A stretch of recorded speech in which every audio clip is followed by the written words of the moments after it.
कराची में अचानक मौसम जो है वो अभी तब्दील हो गया है। बहुत ही ज़्यादा तेज़ हवा और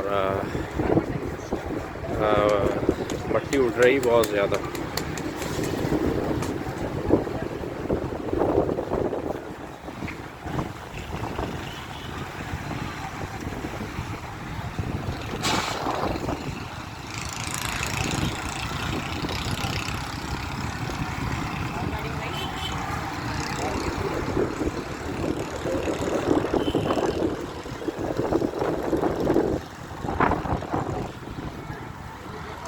अल्लाह का करना दीजिए, क्या हुआ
इधर ही बैठ जाते हैं।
कराची सी व्यू के ये मनाज़र हैं।